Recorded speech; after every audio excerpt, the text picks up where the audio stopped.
Okay, what's up, Dragon Sworn? This is Steven, your host. Thank you for tuning in to Phantology. And I have Jake and Kaden on for another Wheel of Time installment. We are up to book 8. So Jake is our expert. Jake, tell everyone why they should listen to your Wheel of Time opinion. Maybe I'm not the expert because in pre-production I was like, wait, this is book 8, right? So we're doing book 7. I guess we'll see how Jake does then. And Kaden is our first time reader. So, Kaden, tell everyone why your opinion as a first time reader matters. Um, I guess you probably don't want to listen to me. I don't know if my opinions are that good so far. I don't know. Man, that's my bad. I just put you on the spot, trying to start off the episode with something interesting. Okay, so Path of Daggers is the shortest book in the series, and according to Wikipedia, it was the first of the Wheel of Time to make it to the New York Times #1 bestseller. So this is, I guess, when Wheel of Time was getting really popular before I started reading, but not too much afterwards. Yeah, that's interesting because I feel like in general, not that this is the weakest entry, but it'd be considered one of the weaker entries in the Wheel of Time. So interesting that it's the first one to get on the New York Times bestselling. So you're saying once it got there, people read it and they were just like way disappointed. They're like, "What the heck? This is #1." I just feel like it's more like the series at this point it had like become more of a Sure, yeah. phenomenon, but as opposed to this, like I feel like book 4 or 5 deserves to be up there more than this one for sure. So Kaden, how is the momentum going for you? Jake is saying that this is not one of the stronger entries to the series. And some would say this is kind of when the slog of the series starts to happen. I know Jake's going to push back against that, but what's your opinion? So Yeah. I actually like this book better than book 7.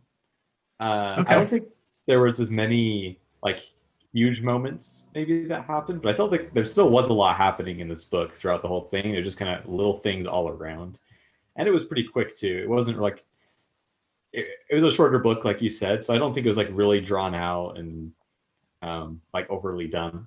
So I thought this was going uphill for me in the series compared to the last book. That's I cool. guess Yeah, we'll see what your opinion is going into Winter's Heart too. I guess my only I would say my only I guess criticism of this one, why I don't think it's quite as good as the last couple books, is just like you said, not as there aren't as many big moments, whereas the last few books you have those big moments. Um, but yeah, probably the shorter length kind of at like helps it. The pacing is probably a little faster than the longer ones, and yeah, I would not say that this is part of the slog though. I actually got done with this book and was like, wait, it's over, kind of. Like, nothing really big had happened, but I wasn't like being like, oh man, is it over yet? Right? That makes sense. Yeah, Do you think you would I've have heard been a lot. more upset if you were reading it at the time and there wasn't another installment? So you're just like, it's over? That's it? That's true. Yeah, I think Yeah, so. Yeah. I dived straight into Winter's Heart like right after finishing this one to keep going because I think there are a lot of major storylines unresolved, I think, at the end of this book where nothing like finishes off. And so it was really easy for me to dive into the next one. Maybe a lot of cliffhangers.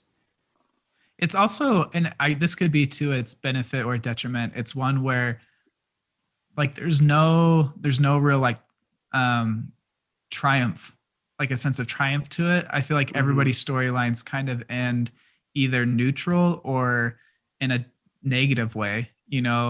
Fael gets captured. Rand is not doing well mentally or politically. Well, maybe politically fine, but he gets betrayed by the Ashaman at the end. So in addition to him kind of going crazy fighting the Shan Chan. So it doesn't end on like a hopeful tone. Whereas the last few books, every climax is kind of Yeah. okay, like the good guys have made at least like one more, We've taken out one more Forsaken.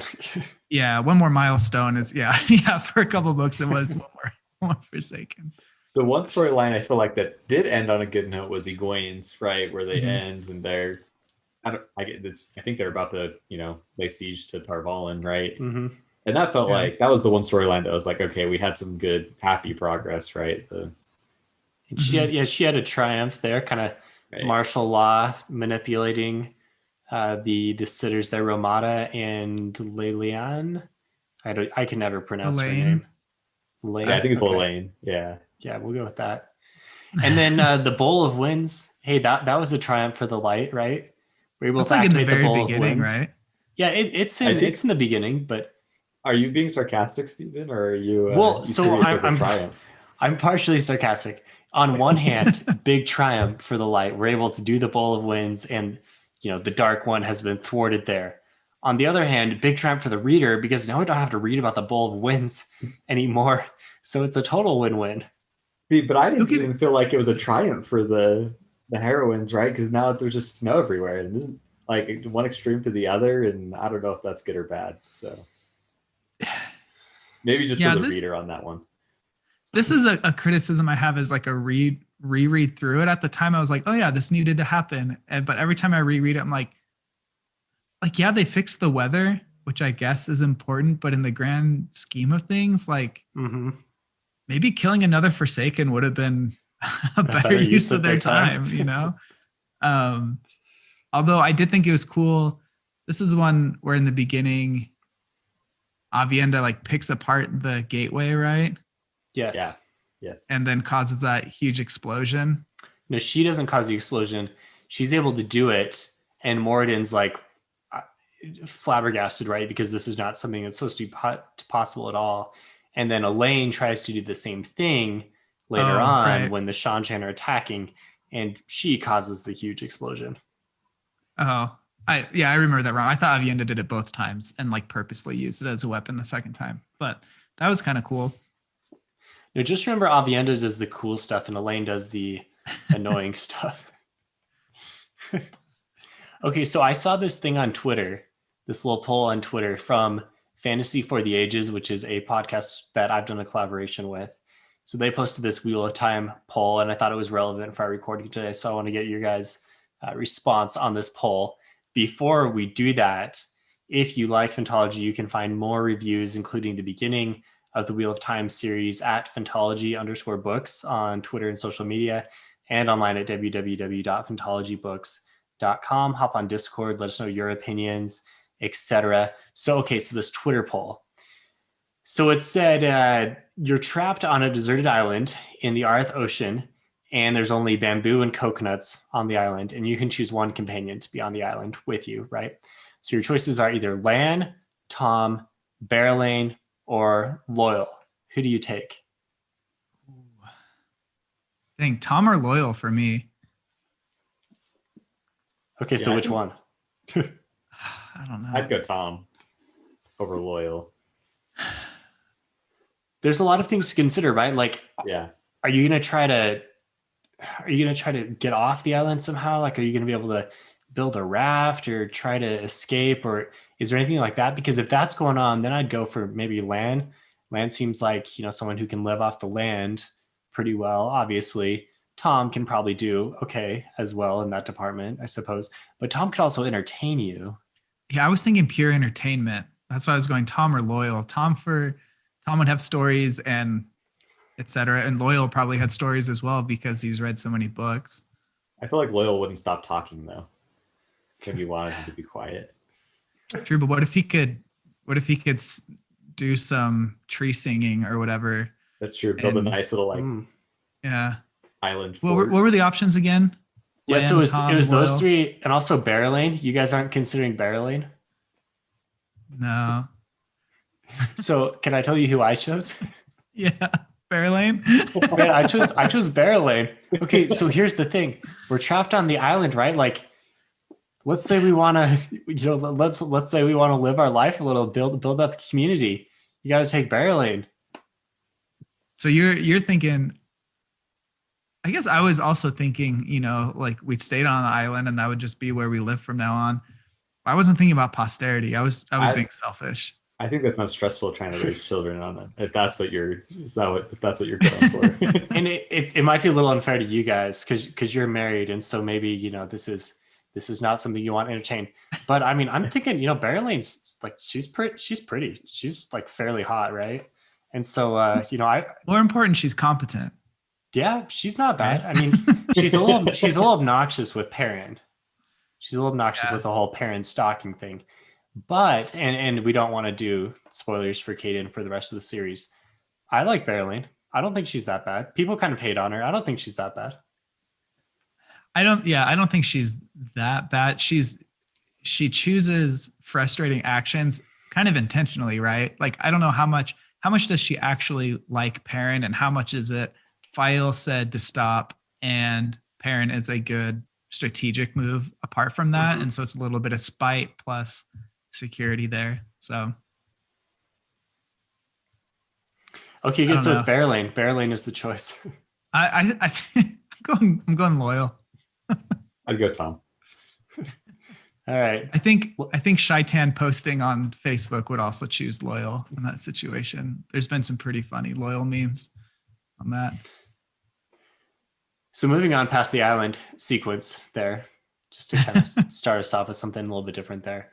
So Kaden, we're up to book 8 now, and the scope of the series has really started to expand, right? In a lot of different ways. So 2 pretty obvious ways are just the pure number of characters and the variety of locations. Like now we're starting to travel around and hop to different places. And you've been introduced to a lot of places now. You feel like you kind of have the map filled out.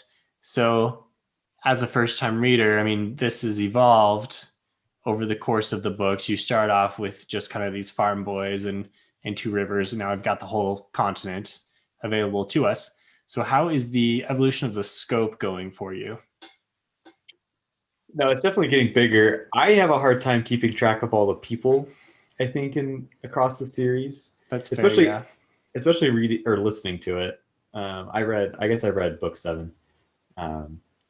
But yeah, it can be hard to keep track, especially when Robert Jordan relies on their physical descriptions a lot of the time to know who's doing what. He won't mention them by name too, which I think can be hard for me to remember who looks like what. But as far as like the actual world, as far as geography goes, I feel a lot more confident now in understanding like where things are and the different cultures that are presented so far. It still feels like there's a lot of world to explore though, because you have Sanchan out in the middle of nowhere. You just know it's somewhere else on the same planet, right? And somewhere across the sea. So it still feels like there's a big world too unexplored at the same time. You can find maps of that. I think it's published in the what's it called? That like appendix illustrated book that goes along Time with Companion. Yes, the companion. Yeah, I'll have to show you that next time you're over at my place. I have the companion. So out of all these characters, what minor character needs like more screen time? Which character are you kind of digging, but they're not there enough where you're like, every time they're there, you like it, but you just need more of them? Ooh, good question. Let's see.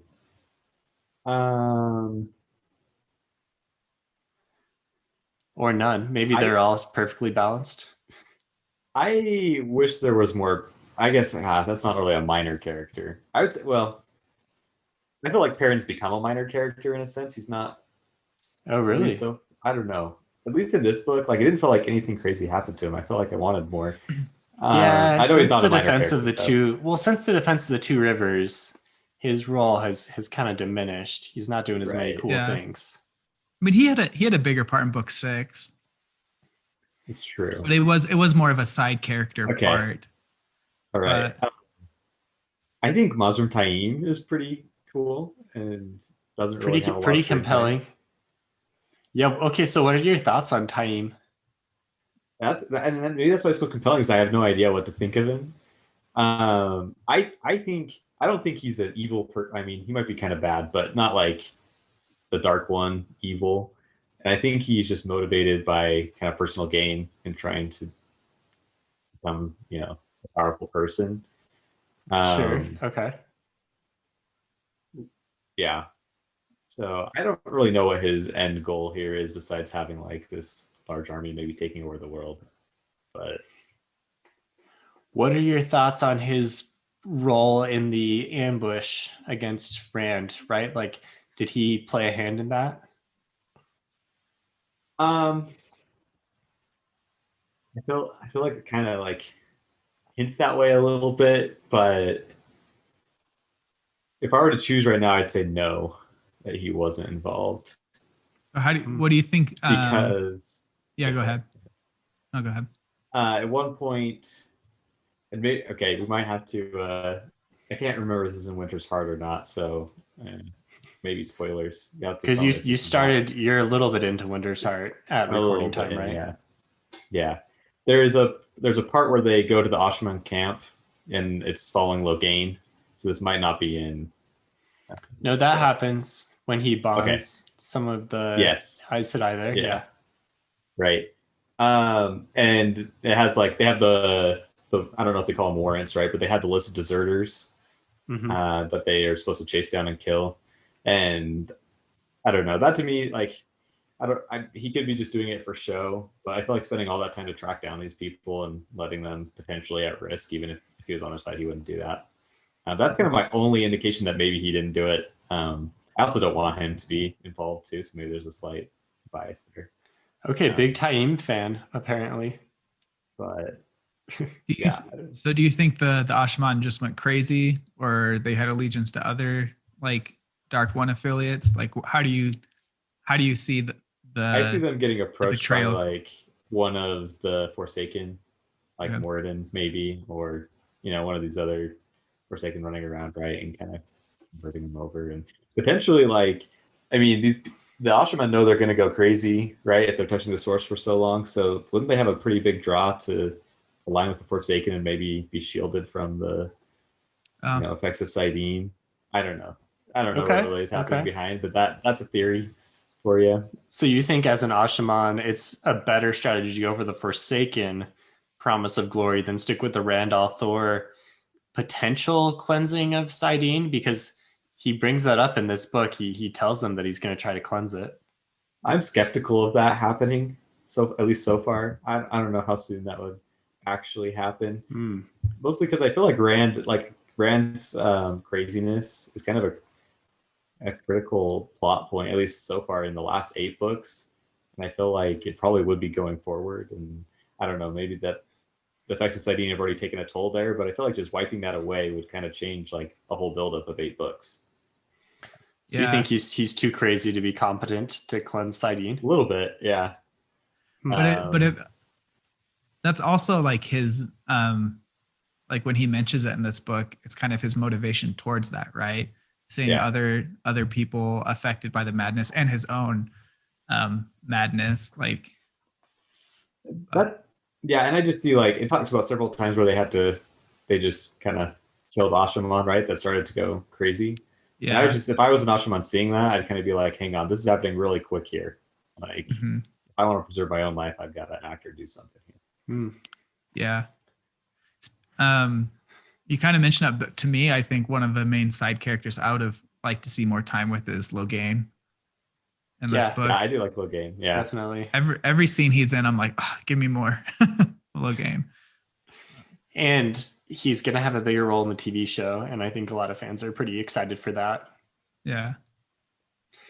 I liked this is kind of maybe you disagree with me. This is just kind of a smaller plot line, but I enjoyed the parts at the White Tower where they were trying to uncover the Black Aja there with the oath rod and everything. That was Sieni and Pevara. If I Yeah. probably butchered the pronunciations, but that for whatever reason I was always compelled by that part. Yeah, I thought it was pretty cool. I liked it. It's kind of indirectly something good that Elida did. Um, which goes more toward her being a more misguided person than a dark friend, right? And she's kind of just totally in the dark friend's grasp with, I think it's Alviarin, right? Is Mm-hmm. the keeper of the chronicles. And the keeper of Elida at this point.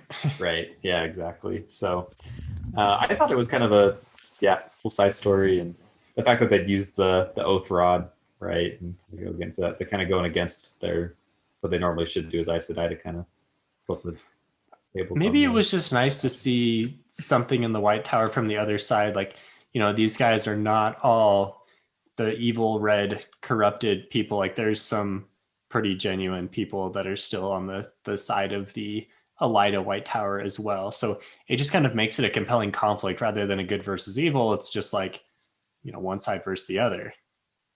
You That's do what I really still. like. Go ahead. So you do after reading it though. I feel more against the White Tower than I felt for them, just because one of the Aes Sedai that they interview with the Oath Rod is one of the rebels that came back and was Yeah. spreading telling everyone what the Red Aja had done, and that just like made me more like. Of course, I'm cheering for the rebels because Egwene's there, but that made me more mad that they made her swear to be obedient and kind of took control of her. So Yeah. I really like this section because of like you said, Stephen, it's not just good versus evil. It's a little more nuanced than that. I really liked how these, like, instead of just the White Tower being this monolithic, these are all what Elida's Aes Sedai are doing, and these are all what Egwene's Aes Sedai are doing. We already got that Egwene's side is a little more factioned than you would have expected. Different factions trying to control her, competing for against each other, and then her herself is in between that. But we get to see it with Elida's side as well, where these people aren't necessarily loyal to Elida, but they are to the tower, and you get to. I don't know. It's also cool. Like, they're not just these dummies sitting in wait. They're also being active. They can tell something's up. And I kind of like the fact. I mean, it's frustrating, but I like the fact that they were kind of gray characters about how they interacted with the rebel Aes Sedai. Like, I liked how it was, I don't know, more of a nuance. To me, when I first read this, it was the first time I had really read a fantasy series like this where it wasn't just so black and white, good versus evil, which a lot of the Wheel of Time is. You have the dark one who is like the ultimate embodiment of evil, but this is the first time seeing like right people involved in it, being a little more gray. I mean, I don't think it's on the same level as Game of Thrones, but for me, it was my first little taste of that. Mm-hmm. So which character do we need less of? I feel like we've kind of beaten the point, but Elaine a little bit. Let's see, is there anyone else? Before we go to Elaine, before we'll talk about the main viewpoints, kind of the four main plot lines. But are there any minor characters? Kind of sticking on that, are there any minor characters that we see like too much of? Can I say one more actually before we go there that I actually like to see? Yeah. Was Davram Bashir. Okay. And he has a part kind of where Rand's going crazy. Right, he saves the day. Yeah, and I was excited about that part. I like seeing him in his role, and I'd be cool to see more of him in the series overall. You like him more than his daughter? I do. Yeah, totally. Yeah. Yeah, we can come up when we talk about her in a little bit, but yeah. I honestly don't get all the Fail hate. I think there's some frustrating plot moments that she's involved in, but like I don't see her as annoying, but I also don't think Gawain is as annoying as most of the fandom seems to think either. So I don't hate Fael. I don't know. She feels like she tries too hard. That's like her whole character, though, is trying to prove herself to be more capable than others would assume, and it makes her look like a fool a lot of the time, but also it helps at times. She's pretty polarizing. There are people who are like huge fans, and also people who are not huge fans. I feel like I'm right in the middle. I'm not like a huge fan of her. Yeah, there are people who would like love her or hate her, and I'm just like, I think she served her purpose well, and I don't know. I think we need to have more fiery opinions on Phantology podcast in order to really spur up some interest. Okay, I love Fael and I love Gawain, and Ben and Josh love Elaine. So those are we've got them all covered. Yeah. Okay, so, sorry, Steven. Back to your question. Yeah. Cadswain? Okay, good answer. Yeah. I don't. Yeah, we could use less of her. overall, just in any chapter. Oh man.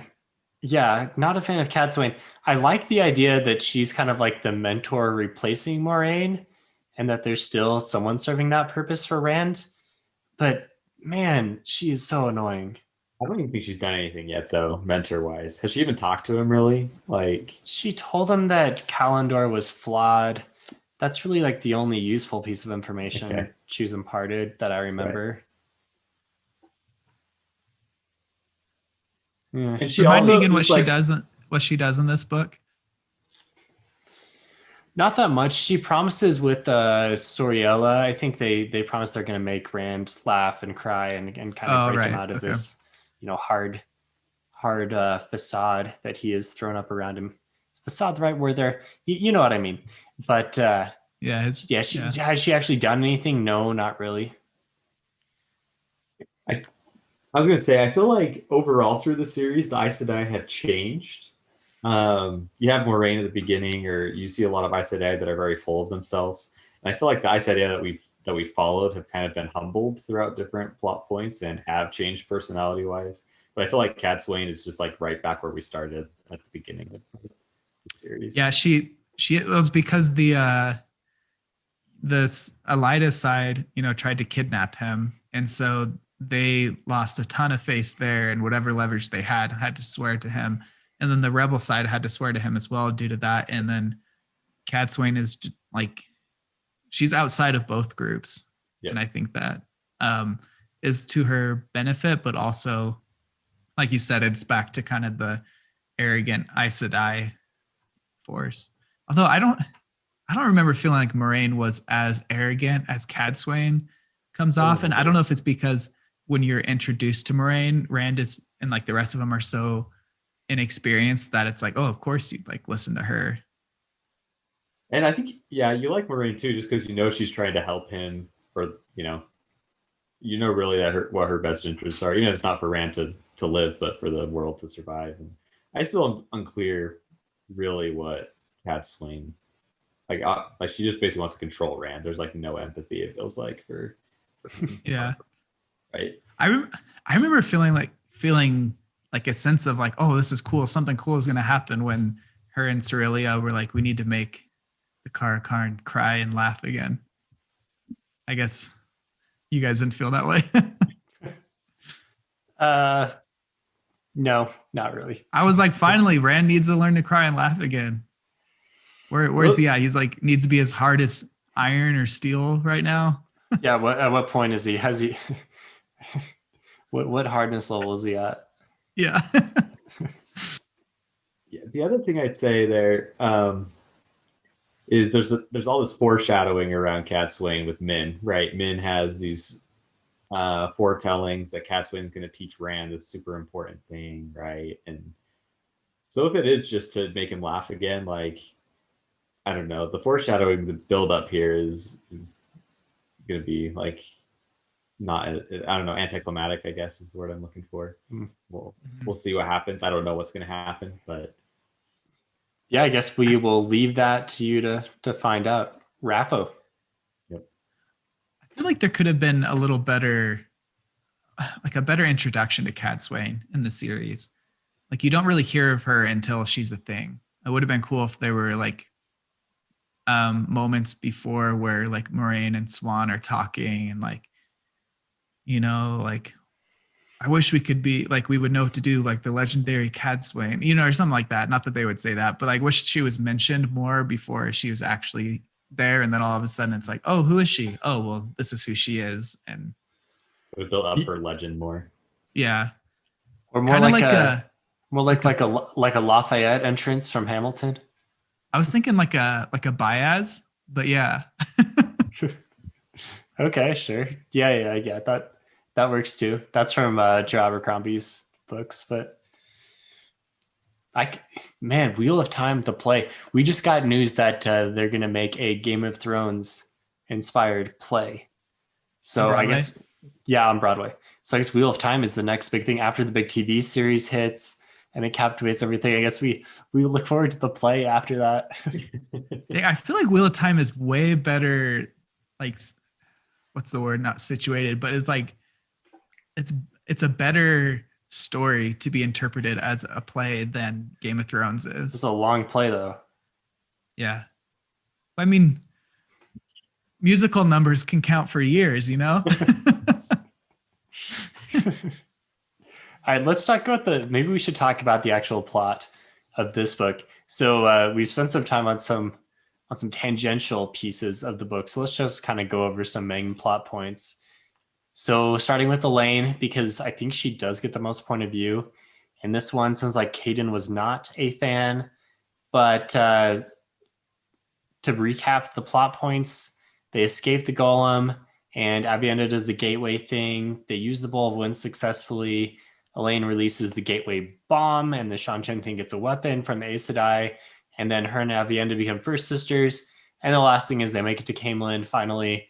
And Elaine like takes down the dragon banners and says, I'm going to be the queen here again. So really, like if you look at it, each of these different viewpoints in this book, there's not a whole lot of big notable events. And we kind of already mentioned that. But for Elaine, what stands out, positive or negative, perhaps?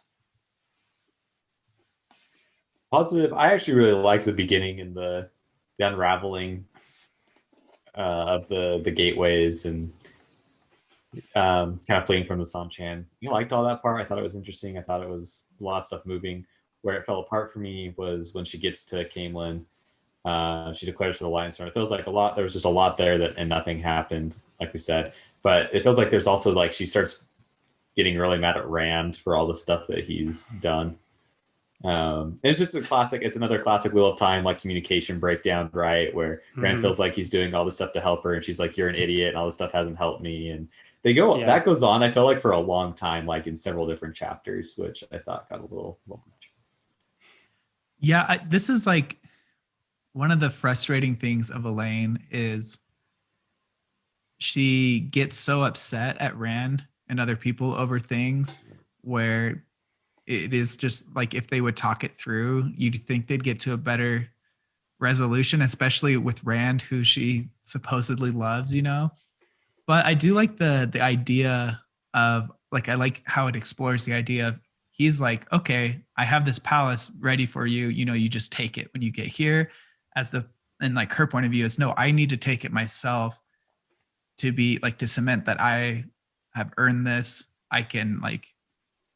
I'm responsible for this in the eyes of her countrymen and her other nobles. It's like a feminist patriarchal thing going on in a society that's mostly matriarchal. And so it's like frustrating, but I can almost get like, I understand where Elaine's coming from, but I don't get the degree of how upset she is and how, I don't know. At the same time, Rand is basically avoiding her. So, I mean, I was going to say, to be fair, Rand is absent and she still has to win the trust of all the houses, right? Regardless of if Rand prepared for her. So there's still work to be done. So I do like that. Like you said, I agree. Again, he's got some major issues though. He's got a lot on his plate at the time. Right. Yes. But as much as like I'm upset at Elaine for reacting this way, when it doesn't seem like it should be that big of a deal, especially put into context with the world ending things that are happening and Rand has to think about. At the same time, he basically wants, he knows she's getting there and he's just like, okay, I'm out. Like, I don't want to talk to her. So I think it's understandable that she'd be frustrated at the least. I think one of Rand's biggest failures as a leader is just not putting people in the right places to help him with his tasks. And part of that is because he has a voice in his head and he's going crazy. And he's also, his trust has been abused so many times that he just can't trust anyone. But, if he had some competent person to say like, okay, you just make sure Camelin works for Elaine and don't go crazy with it. Just manage the country, right? Like if he had someone like that, I think it would help so much. But unfortunately, the plot does not allow. Yeah. Also, for Rand's side of things, if he hadn't have done that, he had to kill Robin. And if he hadn't like basically claimed Camelin until Elaine got there, one of the other houses would have taken over, right? And then Elaine would not have had the chance to even do what she's doing now. right? Like legally, Mhm. they already would have ratified the other succession, whoever would have won, and then like it would have been even harder for her to win the trust when it's like, well, where were you when your mother died? So Well, she was off getting the Bow of Winds, Jake. That was really important. right. Yeah, I'm sure she explained, you see the snow, that's because of me. Now make me your queen. But I like how I feel like in other stories it would be like in Lord of the Rings, it would be, yes, I kept this for you. And now they got there, and I guess maybe not. I mean, you had Denethor, the steward, who was kind of holding on to power too long. But it's not such a cookie cutter story as you'd expect it to be. They're allies. So you would think the transition of power would be easy. They would, be thankful for each other's actions. But I like how it's more complicated than that, like real life would be. One thing in the Elaine storyline that surprises me is it feels like in the Wheel of Time, there's rumors that fly across the entire, Oh yeah. Right? But somehow a rumor of Morghese being alive has not reached Elaine, right? It seems like she is just like certain she's dead. And it feels like with all the other stuff flying around, shouldn't something have reached her that maybe possibly her mom's still alive? So I think that's Well, kind of interesting. who knows her mom's alive right now? The White Cloaks. I mean, definitely, Right. yeah, White the Cloaks. people from Amadicia. Amadicia, yeah. Yeah. Hmm. They're a tight knit bunch, those children of the light. All right, Yeah, what stood out from Perrin's part? Let's go to Perrin. He's in Gaeladon. Jake, how do you say it? Gaeladon? Michael yeah. Kramer say Giladon. Yeah. He says Giladon, but it's not spelled that way. Okay. I think it's spelled like Ghealdan, D-A-N, yeah.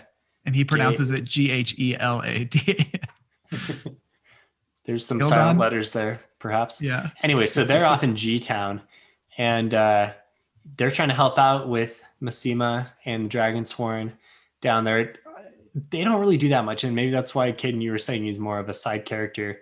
They do get Morghese. They rescue Morghese in disguise, and then meet up with Elias again, who is a character. Very exciting. And they get the fealty from my girl Berylane. And then at the end, Massima says, like, okay, I'll go with you, but I'm not going to travel. And then Fael gets captured by the Shido, who are another very annoying group of characters. Don't they also get fealty from like the queen? Yeah, Alejandre. Yeah. Who I'm not impressed with overall. Because she has like no real power. Because the prophet was able to take over her place. Yeah, exactly. So I mean, I don't know. I feel like, to be fair, like he had so many Dragonsworn following him, and she was kind of just doing whatever it took to. I feel like it's the same situation as Tylin with the Shanchan. Yeah, sure. Or Berylane herself, off in her tiny little kingdom. Yeah. So nothing else from Perrin then. Nothing notable here. I was waiting for Perrin to like smack Massimo over the head, knock him out, and like drag him back, like forget the channeling, and he just is like too good for that apparently. And like listen to these Aes Sedai who just want to kill Massimo already. Like he's not a good guy here, right? And Perrin just Yeah. So what do you think's going on with Massima? I feel like this is the question for a lot of characters. Are they evil, misguided, or insane? Those are our options, right? Yeah, Massima's insane. Insane? Okay. Yeah. Yeah, Taim is like misguided, I think. And yeah, Massima's insane. It's insane. It is interesting how when he first starts off being the prophet, it seems very much that he is like enthralled with Rand as the Dragon Reborn and that whole thing.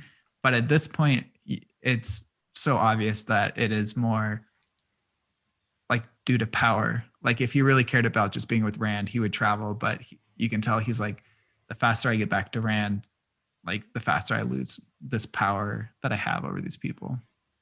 So we have Padon Fane as chaotic evil. I guess Massima is our chaotic neutral, would you say?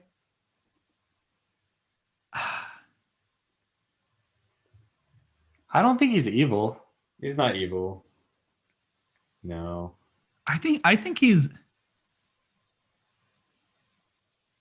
I don't Jake know. Evil is such. you want to make him evil? Evil is such a loaded word. He's. Yeah, but Fane already occupies that spot, so you can't put him there too. Yeah, true.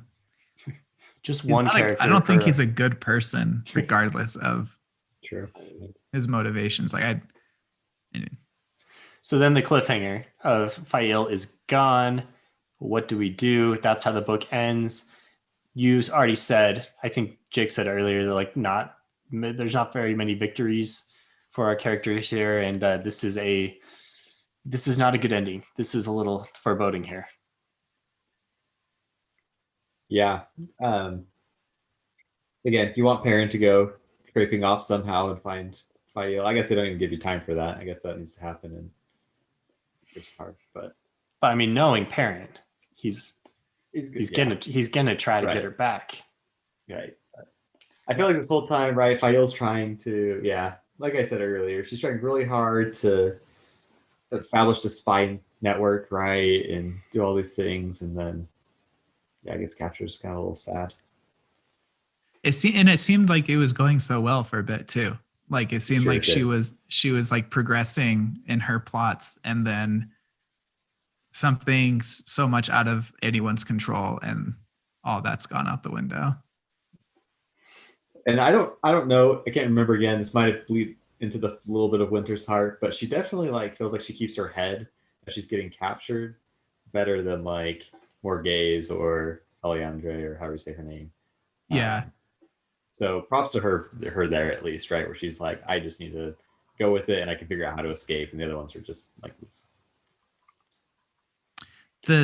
Honestly, and this is so funny, but one of the saddest parts about this whole event for me was knowing that Bane and Chayad they get captured, or both of them. Knowing that they're gonna be, they're gonna be Gaishane. How do they pronounce it? That's it. Gaishine. Yeah. Like even if Fael somehow escapes, like she can't count on them at all. Right. Yeah. And to escape, and even if she does escape, like they're gonna have to stay behind. So I don't know. To me, that was sadder than Fael being taken. That's sweet. I thought you said you weren't a Fael hater. You said you were neutral. Yeah, I'm not a hater. I don't think. I don't know. I'm not like glad she's captured, but it was more sad to me that Bane and Chayad are going to be Gaishine or whatever. Okay, so we talked about a lot of Rand's parts already. I think the only thing worth mentioning, we still need to talk through, is the Black Tower is growing. We kind of talked about Taim. Kaden's a big Taim fan, and Rand's going to try to cleanse Saidin. And so the war with the Shanshan is what occupies most of the action. That's most of the action of the entire book, and it's certainly in Rand's plotline. So the campaign is going well for a while, and then as he gets into Abu Dar, where Elaine let off her power bomb, he loses control and almost kills a bunch of people he does kill a bunch of people with Kalendor, and it almost goes terribly until Caden's hero Bashir comes in and tackles him, and then he goes back, and Cadsuane becomes his advisor. Great. And finally, the Ashaman, the betraying Ashaman attack and destroy the palace, and Rand and Min escape. And again, ending on a very foreboding note. It feels like Rand's always trying to escape something at the end of a book. Poor guy. There's a reason he needs therapy. I liked the part where he went a little crazy. I don't know if you can say you can like it, but I feel like it was good. It followed his character progression throughout the book, right? When he kind of loses control and ends up killing a lot of his own people. I was just thinking about this now. I had listened to I wonder who it was. Dang, I need to do better remembering all the Wheel of Time content I consume. I think it was probably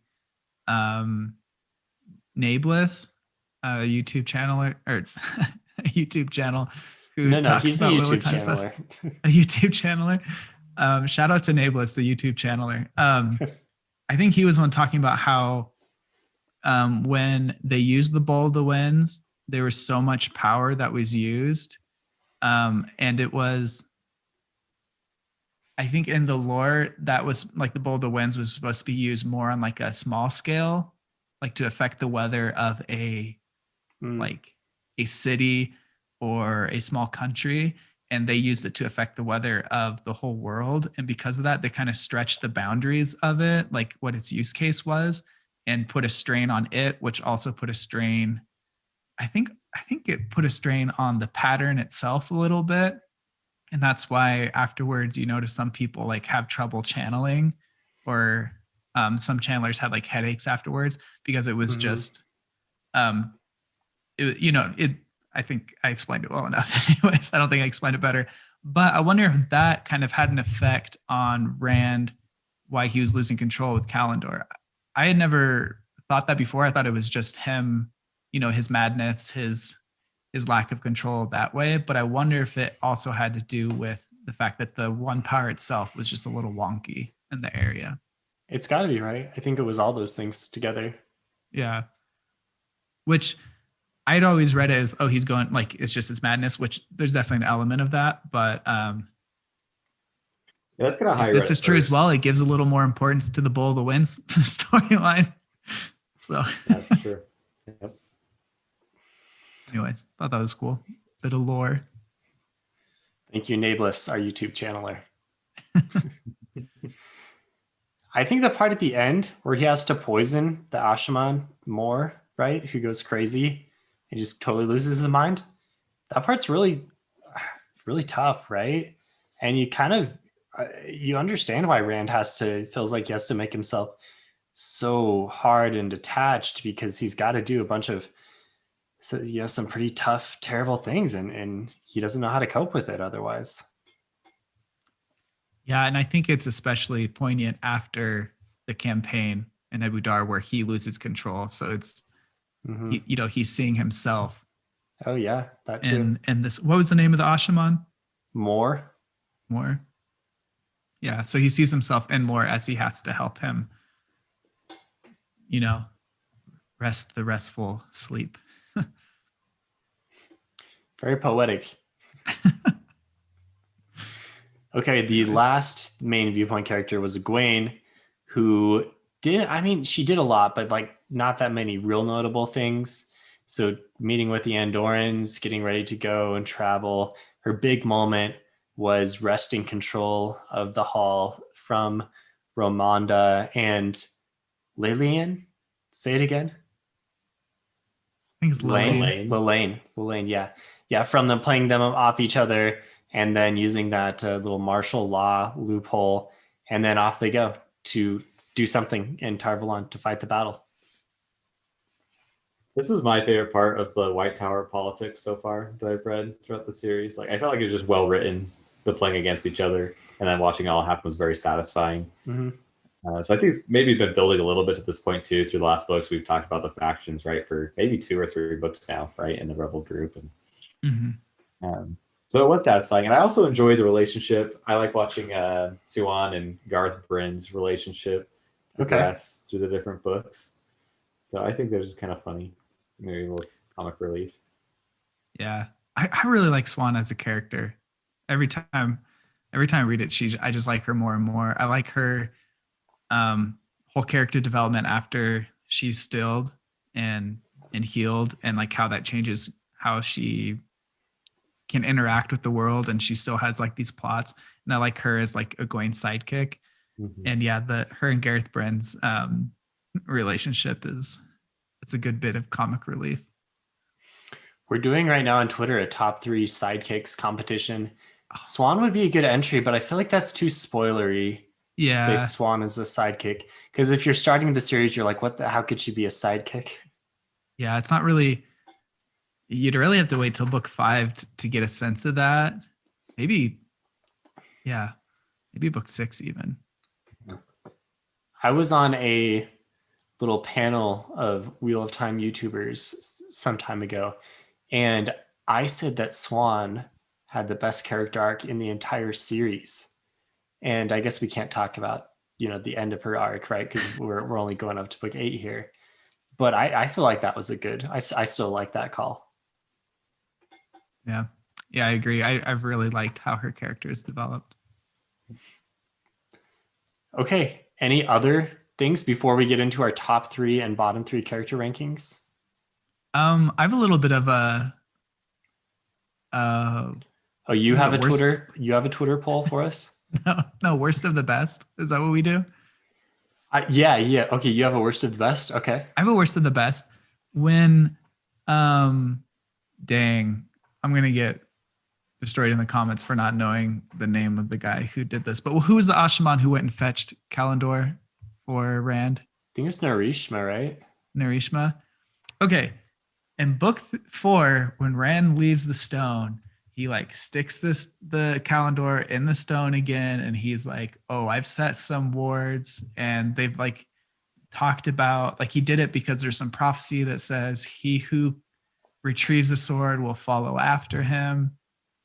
And then in this book, they retrieve the sword and nothing, like Narishma retrieves it, and then what?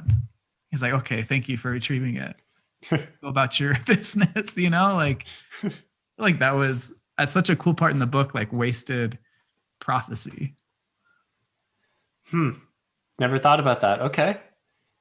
Loophole? Plot hole, maybe a little bit. I don't know if you remember that or if you were thinking about that at all when you read that part, Kaden. I had forgotten that part. Well, sorry to bring it up. No, that's okay. No, it's good. I never really understood why Kalendor was all that important. Like, is that a bad take? I feel like there are so many other objects of power. Like, yeah, it's super powerful, but at the same time, like, there are other ways that I didn't ever feel like, oh, Kalendor, ooh, like I never really cared that much. I think it was mainly just hyped because of the fact that it was one of the like signs of him being the Dragon Reborn. And so it's a powerful sangreal that is also related to someone being the Dragon Reborn. Whereas the Choden Call, are way more powerful than Kalendor, but they don't have any, like, there's no prophecy explicitly tying it to the end of the world, basically. So, okay. I think that's the hype behind it. Okay. We're ready for top 3 and bottom 3 character rankings. So we do this every episode. If there are things that we missed from our coverage of the book so far, throw those in there so we get a total coverage. But we're just going to go just this book, no spoilers beyond, or don't even consider what happened before. Who are your top 3 and bottom 3 for the Path of Daggers? And we're going to start with Kaden. Bottom 3. We start with bottom 3? Top sure. 3. Top 3. Bottom, whichever. Okay, I'm going to start bottom 3 then. Okay. All right. Number 3. I know we kind of talked about this already, but was Alliandre, the queen. I just felt like even Tylan feels like she has a bigger control over her domain. I felt like really she just kind of like her swearing fealty like had no effect at all. Like it just like didn't feel like really anything that great because she didn't really have control over anything. Number 2 was Perrin. I'm sorry, I really like Perrin, but had to throw him in my bottom just for this book. I feel like he didn't get anything really accomplished. Then number 1 that we didn't really talk about was Savannah. I think she's made my bottom 3 like 3 books in a row now. Yeah, she continues to be the worst. But in this book she hits an all-time low where she has to swear on an oath rod to, I can't remember her name right now. Anyway, is it like Pavara or? It starts with a T, I think. Yeah, it does start with the T. Oh, is it? No. I have it written down somewhere. But anyway, she has to swear right to her wise women, and she kind of becomes the chief in a sense. But it just felt like she totally got outplayed hardcore in this book, even by her own people now at this point. So it was kind of she's just going continually downhill there. Like from what they had back in Fires of Heaven, where they were invading the Wetlanders and they had this huge force, and now they're just like these scattered remnant of a people who is reduced to capturing Fael. Yeah. And in the last book, like I think it was Moradin who scatters them, right? Mm-hmm. Like I was just like, that's really dumb, and it was just to cause chaos, and I really didn't feel like it was that cool of a mastermind plan, right? But even with that, like it's just they would have fallen apart in either way here, right? All right, fantastic bottom three, or terrible bottom three, whatever. Either way, whatever way you want to look at it. Jake, what are yours? I think I'd go. I was gonna do the Shido in general bottom three. Mainly, I wasn't thinking Savannah. I was just thinking because of how like kind of like pathetically annoying they are. Like they don't do much, but then when they do anything, it's just so frustrating to the plot. In this book, so the Shido in general, not specifically Savannah, and then I'll go Perrin as well because poor Perrin is given such a simple seeming task to go fetch Missima. He finds him and then instead has to walk back like however 1,000 leagues or whatever it is to get back to Rand, and then can't even do that because Fael gets captured at the end. And then number one, I do Missima mainly just because he has like I can't foresee any good outcome for him, and he's just digging in his heels to make it more painful for everyone else around him. It's not like he's like there's no hint of, oh, I have a plan that if we walk back, then I'll lead him, I don't know, to my fortress and turn the tables. It's just let's delay this as long as possible. Yeah, he has no redeeming qualities. He just exists to make it harder for everyone else. So my bottom three were more, I guess Perrin's was an actual bottom three of he wasn't able to do a lot, but the other ones were just out of pure annoyance. Okay, I'm going to throw Moradin in my bottom three just because he was kind of consistently thwarted in this book and doesn't really, do anything that notable. By the way, Kaden, do you know what's going on with Moradin at this point? I accidentally wrote a spoiler online, so I know who he is now. Yeah. But I don't know if we want to talk about it now, but I don't remember if it's actually explicitly revealed in this book or not. I don't think so yet. Okay, so maybe we hold off on that. Okay. Yeah. Number two, can I throw another Forsaken? I feel like Arengar / Halma is in there just because this Forsaken does nothing. What is the plan here, Arengar? Like this is pathetic. This is pathetic. You're reduced to killing maids. You're a Forsaken. Really? So that was embarrassing. Maybe other Forsaken. I can't throw another one in my bottom three because that's just too much. But we should also mention Sindane. Is that how you say her name? I think so. Kind of the new Forsaken. Do you know what's going on with her or have any idea? Have any theories? I think it's a similar thing to Moradin. Okay. That's as far as I would. Yeah. Okay. I don't know how. We'll hold off on that for now then. But that's what I think. Yeah. Okay. My number one in the bottom three, I like the guy, but he obviously had a really tough time in this book. Didn't even get mentioned. Probably was just like hanging out underneath a wall from the previous book, having been crushed. So I'm sorry, Matt, but your performance in this more just kind of along the lines of Perrin, like this was tough for you. So unfortunately you're in the bottom three as my number one. And it was also disappointing not to see Matt because we all love Matt. And so I meant to ask that in the beginning. How did you feel like you missed it while you were reading it? Were you like, when's Matt coming? Or was it something you realized afterwards? Or did you not really even think of it? I think this book was so quick, I didn't think of it really until it was kind of over. I was like, oh, nothing really happened. And it feels kind of a jump, right? Yeah, he's falls under this wall in the previous book. And then, I don't know, this happens with a couple characters throughout the Wheel of Time, right? Where they're just like non-existent, but they're still doing stuff, right? In the background. It's not just like, so you pick up later. And yeah, Perrin had his honeymoon book where he was gone for a while. I think that was that Fires of Heaven? I think it was Fires of Heaven. I think it might have been, yeah. And Rand was gone for Fires of Heaven.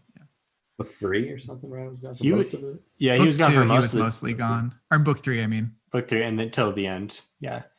when he gets the all important calendar, right? Okay, top 3. All right. I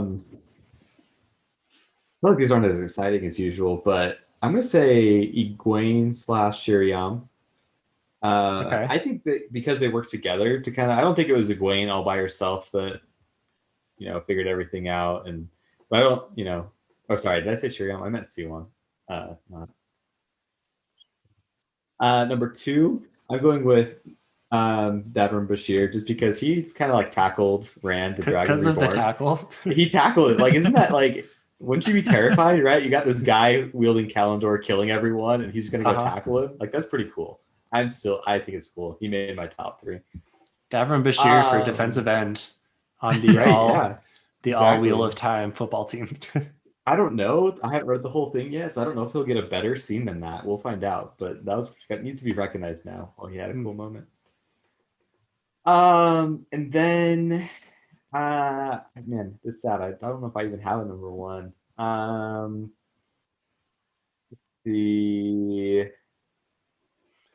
No one? I know. Not even Elaine? I don't want to cause any controversy. Oh, you won't. Elaine's in my top 3. Okay. Ooh. Well, if I put her in my top 3, she wouldn't be my number 1. She would probably be number. I'm gonna go with I'm gonna go with Avienda. No, I don't know. I thought Avienda's unraveling and like doing that was pretty was a power moment for her, even though she wasn't in like the rest of the book. But that was cool. And all right, we'll say those are Caden's top 3 in no specific order then. Yeah, that's good. All right, Jake, I want to hear your Elaine top 3. So Elaine is 3 or 2.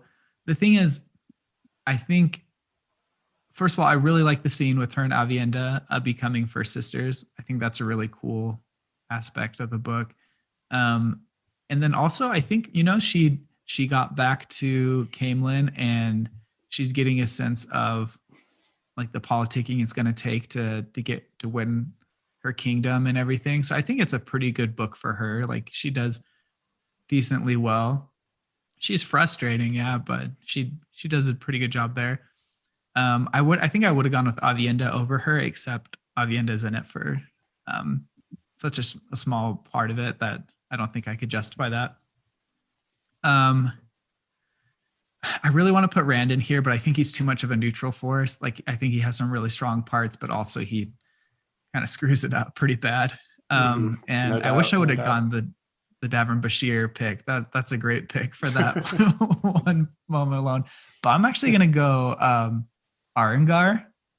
Whoa. Oh, okay. Number 2. Hang on. You didn't like the maids. You were pumped when Arengar was killing the maids. She is sowing confusion in where she's at. Did she though? I feel like they're just like, oh, my mates died. Darn. Can I find some new ones? I don't know. I remember thinking like, okay, like this is like kind of ominous. She's got a really good cover for whatever she'd want to do. I really liked Arengar. To be honest, I'm having a hard time picking a top 3 because this book is so short and not a lot of people get accomplishments done, but I did like her arc. And then I'm going to say Egwene for number 1. I think she has the most accomplished in such a satisfying way as well, with the outmaneuvering and everything. All right, Jake's all girl top 3 team. I'll go. Yeah, I don't think Rand can make it in. I mean, he does do pretty well. Yeah, you know what? That Rand's going to be in number 3 because he wins the war with the Shan-Chan up to this point, right? And it went pretty well for him up until he ran into the Abu Dar mix-up that our YouTube channeler Nablus explained. Number 2, I'm going to say Logain. He starts to kind of come into his own a little bit. He gets he gets some bonding of Aes Sedai under his belt, and he's kind of got like his own thing now. The tame Logain, little factions are brewing a little bit. We'll see what happens there. Yeah, the number 1 is hard because there wasn't that big standout thing, right? Yeah. I Egwene does have probably the biggest standout moment. You guys already took Egwene and okay, I'm just Going gonna Arengar, say, aren't you? Yeah, Arengar. yeah, no, Arengar already appears on my bottom three, so that just wouldn't make sense. I mean, I'll say Egwene because she's maneuvering the tower pretty well. Do you guys think, like, is there any part of you that thinks Egwene is like a little bit of a Mary Sue here, able to come in and just take control over all these Aes Sedai who have so much more experience than her? I'll let you go first, Kaden. I felt like the last book in book 7, I felt like it did a really good job of her showing her at a disadvantage and like overcoming that and like working against that, to actually be the one calling the shots. So I think it was portrayed pretty well in that it wasn't just like she came in and is, because she's the hero, she's doing So it. the struggle's been going on for less. long enough where now it's like, Yeah. now it's acceptable that she's having so much success. Yeah, I can see if you were just looking at this book alone, I'd feel a little bit more like that. But I feel like if you combine with book 7, that it's less like that. Yeah, I think there's definitely been some like jumps in her abilities, but I feel like that's kind of the case for a lot of the characters. None of them have like a really smooth, I don't know, upscaling in power or whatever progression. But I think it's pretty earned.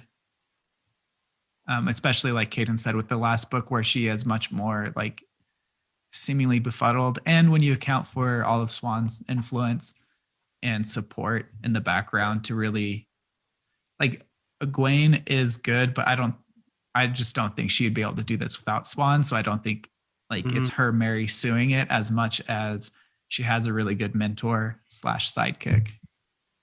Yeah, she's got the wise wizard character of her own, the mentor that every hero or heroine needs. Yeah. Just to add on, I don't think that any of her plans were made by her by herself, right? It seems like Swan was involved in all of them. Okay, that's our coverage of Path of Daggers. And Kaden is plowing through Winter's Heart, just trudging through the snow there, right? Yeah, and I know, a lot of people say it's the slog, but it's been pretty good. So I guess I'm like a quarter of the way into it, and I think it's been pretty good so far. So I'm excited. My personal opinion, a lot of people like to say the slog starts with Path of Daggers and that Winter's Heart is the most prominent one. But my opinion, it's really just book 10, which I think is no, that was the last one. Crossroads of Twilight. To me, that book alone is the slog. And I think just storylines from these 3 books kind of intertwine into it. And so people like think that it's all of it, but it's really that like Winter's Heart has some slower moments, but I think it has some really great moments as well that make it overall average to not be a slog. So I was going to say, I think back book 6, besides the ending, like has probably been my least favorite so far, actually. And like I said, I've been going upwards. So yeah, I'm expecting a little bit of slowdown, but I actually think I've been enjoying it more the last 2 books. So Kaden, keep track of your ratings, because when you finish the series, we'll have to do a tier list episode. Sure. Yeah, you can plop them in. Sure. One thing I'll bring up again. I think a lot of people will say that they'll say like Wheel of Time climaxes and endings just aren't that good. Like they're no Sanderson ending, but I feel like they all are pretty Sanderson-esque in terms of epicness up until this book. I think like this book, you realize there isn't a huge climax. Like you have the battle with the Ashaman and then it just kind of ends, but it's not this huge thing. And I think to me, that is that's a reason to actually view all the rest of the climaxes as better than what a lot of people say. It just, the other thing, I'm really excited to see how it all ties out in the next, what do I still have left? 5 books? 6 books? It feels like they're like every book we're adding more and more storylines, and not very many of them are being resolved, right? Yeah. Yep. And so at some point, I feel like it's all got to start just like resolving, tying together, and in a big kind of climax. So I guess we'll see, but that's how I'm feeling right now. You're about halfway through though, so yeah, there's time, right? There's a lot of time. No, I'm not saying I expect that yet. Yeah. Last thought from me, going off what you were saying a little bit, Jake. I think it's just interesting at this point. We're not fighting against the Forsaken as much. Like there is not a big bad that we're going up against. Instead, all of the antagonistic forces are just like other people. And even the Wheel of Time is very much like Creator versus Dark One, good versus bad.